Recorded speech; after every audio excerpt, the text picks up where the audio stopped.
Do you think time heals all wounds, or some never close?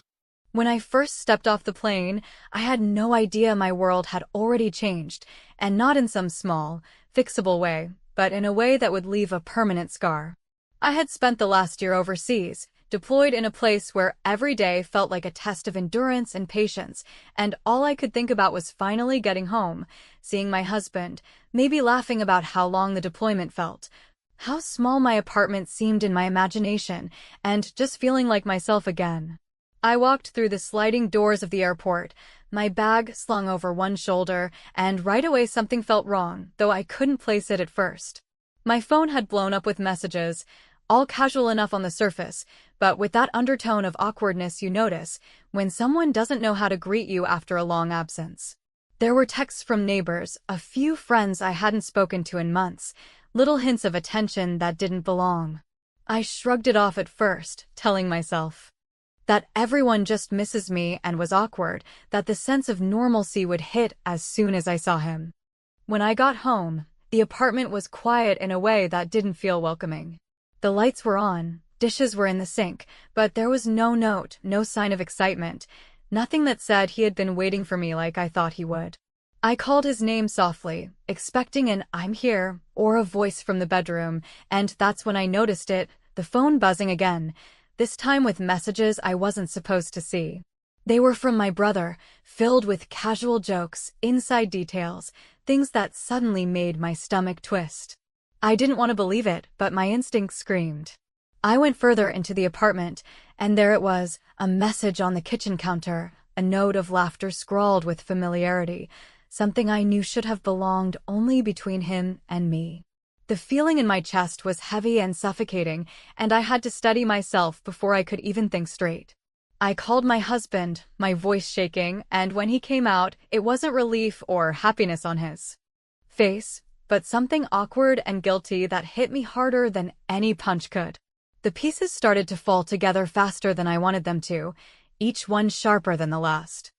I confronted him quietly, asking questions I already knew the answers to. His hesitation, his inability to meet my eyes, it confirmed what I didn't want to admit. My brother had been with my husband while I was gone, while I trusted both of them implicitly. There was no clever excuse, no misunderstanding, nothing that could lessen the sting. I felt rage, betrayal, confusion, and an unbearable sorrow, all at once. I wanted to scream, to break something, but instead I sat down at the kitchen table and let the silence settle around me, thinking through what this meant, how deep this betrayal went, and what it said about the people I had loved most in my life. My mind kept circling the same point, the undeniable fact that my brother had not only betrayed me but had done so with someone I had chosen to share my life with, someone I had loved with everything I had.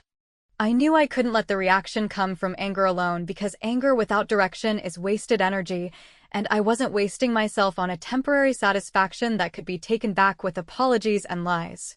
I had to think strategically, and I did, even as my heart was breaking in 1,000 silent ways. The first small step came naturally because I started reclaiming control in ways they didn't expect. I removed their access to the accounts we shared, quietly and without warning, taking over the bills, the credit cards, and the financial information they had assumed they could use freely. It wasn't loud, it wasn't dramatic, but it was a clear message that the dynamic had changed. I could see it in their faces, in the way my husband's eyes widened slightly and my brother's shoulders stiffened when they realized I had acted, though they didn't know yet the full extent. It was a calculated move, subtle but effective, a warning shot that this was no longer a game, and for the first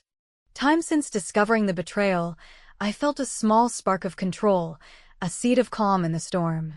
Even as I worked through the practical side of reclaiming what was mine, my mind replayed every moment of the past year, every lie, every text, every excuse I had been given by my brother when I had trusted him. I could see now the threads that had led here, the small betrayals that had piled up until they had become this giant, undeniable truth. I realized that nothing about my family would ever feel safe in the same way again, and part of me mourned that fact while another part felt the clarity that came with understanding exactly who they really were.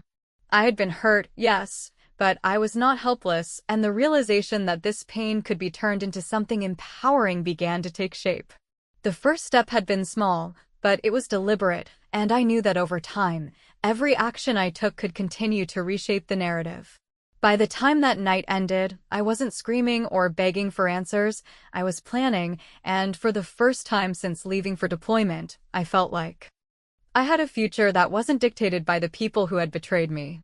They thought they could hide, they thought they could act without consequences, but they had underestimated the calm precision I could bring to a situation when the stakes were this high. That night, as I sat alone and let the weight of the betrayal settle, I realized something fundamental. The family I had known, the family I had trusted, had been shattered long before anyone apologized or explained themselves. Their actions had already determined the outcome, and from this moment forward, every move I made would be about reclaiming the life and dignity they had taken for granted. I didn't need to yell, I didn't need to fight in the way they expected, and I certainly didn't need their approval. I only needed patience, strategy, and the unshakable certainty that their betrayal would not define me or my future. That thought alone, that cold clarity in the middle of my grief, gave me the first taste of power I would carry with me into everything that came next.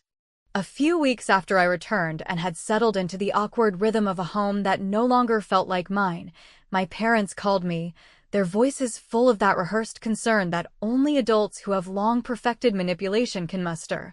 And they asked to come over. I knew exactly why they wanted to see me, and I also knew that this was not going to be a casual check-in or an attempt to understand what had happened, but a calculated effort to make me forgive my husband and my brother under the guise of family unity. When they arrived, they moved through the door with smiles that didn't reach their eyes, as if walking into a theater where they were expecting me to play a role they had written in advance, and I let them think for a moment that they had control, that I might be vulnerable to their charm and the false sense of reconciliation they carried with them. They began with the usual platitudes. We just want everyone to be happy. You have to think about the family. It's time to forgive. Phrases they repeated with the same mechanical cadence they must have used in every argument in their lives. And I let them speak, listening without interrupting, feeling the weight of the betrayal they had enabled and the audacity it took to ask for forgiveness when they had chosen to shield the ones who had hurt me most. I could see the subtle calculations in their faces, the way they paused after each sentence, waiting for the cracks in my armor, and I allowed them that illusion, nodding silently as I considered my words carefully, knowing that whatever I said next would determine the trajectory of this encounter. I reminded myself that they were not coming with concern, they were coming with expectation, expecting that I would bow to the version of family that had been convenient for them, that I would silence my own pain to maintain appearances, and I refused. I spoke calmly, deliberately, choosing my words in a way that allowed them to hear the truth without giving them the satisfaction of control, pointing out the impossibility of trust after what had happened, and making it clear that forgiveness was not a currency they could demand or coerce, that the bond they had relied on me to preserve had already been fractured beyond their illusions of authority. I could see their unease growing, the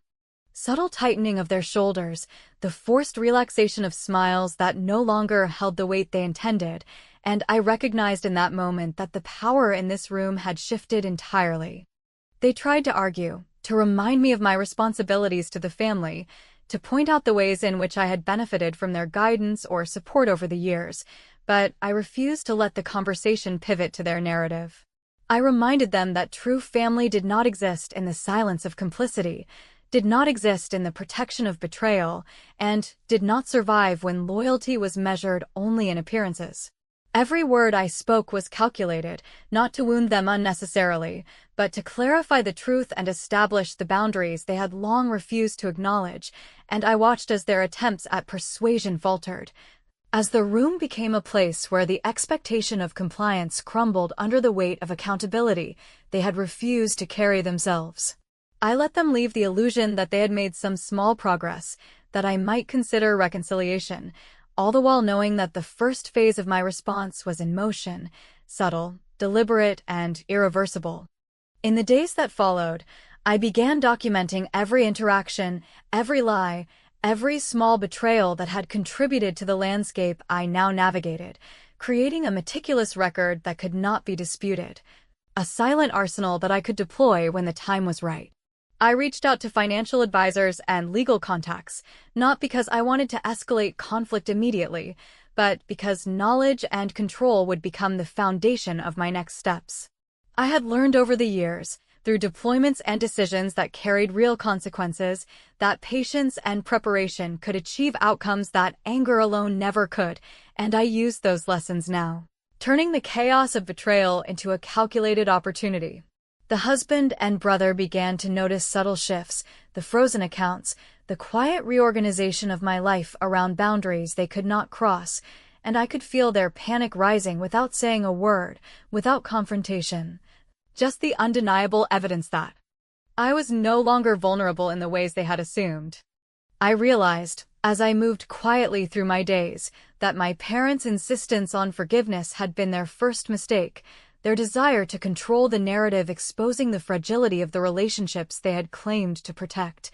And every careful action I took in response felt like a small victory, a reclaiming of dignity and power that had been stolen from me. I refused to engage in overt drama, refused to be baited into arguments or displays that might give them satisfaction, because true leverage came from calm, deliberate moves that shifted the balance without them realizing the depth of their loss until it was complete. By the time the week ended, my parents had left the house thinking that they had maintained influence. My husband had begun to realize that I was no longer the person they could manipulate,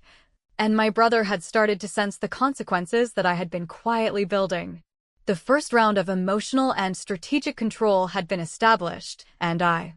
understood that the story of betrayal would not be dictated by them. It would be written by me, one careful, deliberate action at a time, until the balance had been restored in the only way that mattered. With justice I could measure and no longer feel powerless under the weight of their decisions. By the time I started taking concrete steps against my husband and my brother, I had already spent weeks observing their patterns, understanding how they communicated when they thought I wasn't watching, and noting the cracks in the confidence they had taken for granted for so long. It wasn't about revenge in the way people imagine, the loud, explosive gestures that feel satisfying in the moment but fade quickly. It was about subtle, unavoidable consequences, the kind that slowly suffocate the privilege and complacency that betrayal had afforded them. I began with finances, quietly consolidating accounts, redirecting investments, and taking control of shared resources in a way that left them blindsided, but without immediate confrontation. Every phone call I made, every signature I submitted, every document I requested was a layer of a structure I was building to reclaim what had been mine and to demonstrate in a very clear, inescapable way that the game had changed. I could feel their anxiety growing, small gestures betraying the panic they tried to hide behind casual conversation and false bravado, and it was in those moments that I realized power was not loud, it was precise. And it was terrifying to those who thought it could never be challenged. I used the next phase to subtly isolate them, making connections and decisions that appeared routine to the outside world, but that slowly undermined their networks and relationships. I informed a few mutual friends of truths they had been shielding, not in a way that demanded allegiance, but in a manner that forced my husband and brother to confront their actions without being able to manipulate the narrative. Each disclosure was carefully measured, just enough to create tension and doubt, leaving them scrambling to regain footing that no longer existed. I watched, almost clinically, as the people who had once enabled or ignored their behavior began to step back, the hesitation in their responses confirming the isolation that I had engineered. It was not cruelty, it was strategic clarity, and it was deeply satisfying to witness the tangible impact of decisions I had made in silence, while they assumed everything remained as it had been before my return. While all this unfolded, I began to confront the emotional toll, not by reliving every hurt, but by channeling the anger and betrayal into planning the final moves that would ensure I emerged not only intact, but victorious in a way that would leave no room for doubt about the consequences of their actions. I created documents, tracked communications, and organized every piece of evidence that spoke to their dishonesty, their manipulation, and their disregard for the relationships they had claimed to value. Every small victory, Every subtle shift in their behavior reinforced the pattern I had been establishing, and I realized that true revenge was not about spectacle, it was about inevitability, the quiet, unassailable power of someone who had been wronged but refused to remain a victim. The culmination of my efforts became clear when I scheduled what appeared to be a casual dinner with both of them under the pretense of reconciliation.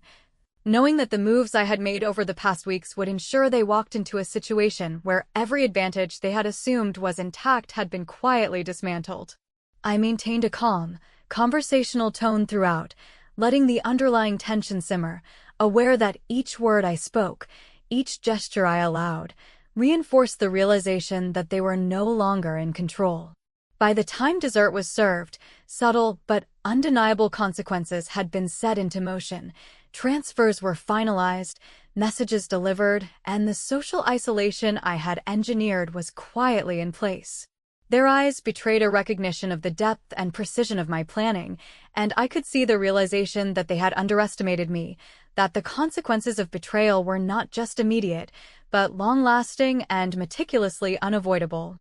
That night, as I closed the door behind them and let the silence settle around the apartment, I understood the full weight of what I had achieved, not in the way people define triumph through chaos, but in a way that was far more enduring. I had reclaimed control, restored my dignity, and demonstrated that betrayal had consequences that could not be evaded. The quiet, deliberate satisfaction that came from knowing every move had been anticipated and accounted for was powerful beyond measure, and I felt a clarity I had not experienced since the betrayal first hit. I knew there was more work to do, the final layers of consequence yet to be revealed, but this phase had been critical, establishing the framework for the ultimate reckoning. I was no longer the person they thought they could manipulate or deceive, and every step I had taken ensured that their overconfidence had been dismantled quietly, completely, and in a manner that would resonate far beyond a single moment of confrontation, leaving them with the unmistakable truth that actions have consequences and betrayal is never without price. By the time I reached the point where subtle influence and quiet control had established their presence, I realized that the most critical part of my plan was not just to reclaim what had been taken or to disrupt the comfortable lives my husband and brother had built at my expense, but to ensure they fully understood, in a way they could not rationalize or ignore, that every action they had taken would ultimately work against them. I began by arranging what appeared to be an ordinary dinner with mutual friends, presenting it as an attempt to rebuild relationships and normalize our interactions, while in reality it was the perfect stage for the culmination of everything I had quietly orchestrated over the past months. Each detail, from who would be present to the timing of conversations and the subtle introduction of truths that could no longer be ignored, had been planned carefully to maximize the impact of realization and confrontation without needing to raise my voice or display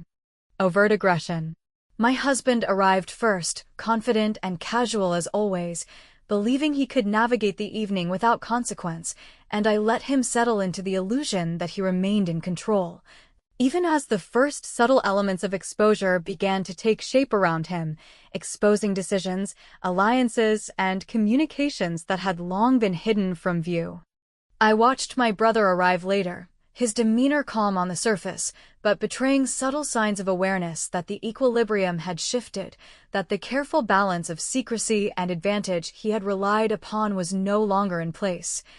And I allowed the interaction to proceed naturally while every word, every gesture, and every interaction was precisely aligned with the narrative I had been constructing. The moment my friends casually mentioned certain events or referenced decisions that had occurred in my absence, the tension in the room shifted in a way that neither my husband nor my brother could manipulate, and I could see the slow realization dawning in their expressions that the world they had assumed they controlled was no longer theirs to command. I maintained a conversational tone throughout, allowing the evening to unfold in a way that appeared ordinary to anyone observing from the outside, while internally I was tracking reactions, confirming the impact of each revelation, and ensuring that every domino fell exactly as intended, leaving them increasingly exposed and vulnerable without the ability to counter or recover. As the night progressed, I introduced subtle but undeniable evidence of the manipulations, lies, and betrayals that had occurred, carefully presented in a manner that allowed them no room for plausible denial. And I observed the gradual unraveling of composure that they had relied upon for so long. Their attempts to explain or justify actions were met with calm acknowledgement rather than confrontation, and in that restraint lay the power of the moment, the ability to let the consequences speak louder than any argument or plea could, demonstrating that true leverage is not aggression, but meticulous preparation and unyielding clarity. Each revelation, each carefully timed disclosure, forced them to confront the reality of their decisions, the isolation they had engineered for themselves, and the extent to which their actions had permanently altered every relationship they had assumed would remain loyal and forgiving. I noticed the tension in their body language, the hesitation in speech, and the subtle adjustments they made in attempts to regain footing, all of which reinforced the precision of the plan I had implemented quietly over months, and I recognized the satisfaction that came not from humiliation or anger, but from the certainty that the truth could no longer be ignored or circumvented. By the time dessert was served, every element of my preparation had coalesced into a moment of undeniable clarity, a confrontation not of words, but of consequences that left them with no options to evade responsibility.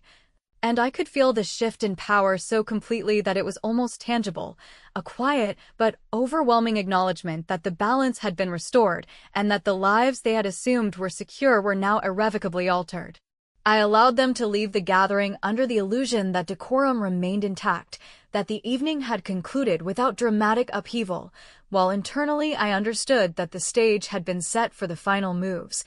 the last steps in a plan that would leave the full scope of consequences fully realized and inescapable. I spent the night reflecting on the precision of every decision, the deliberate patience that had made the evening possible, and the quiet satisfaction of knowing that the control, influence, and intelligence I had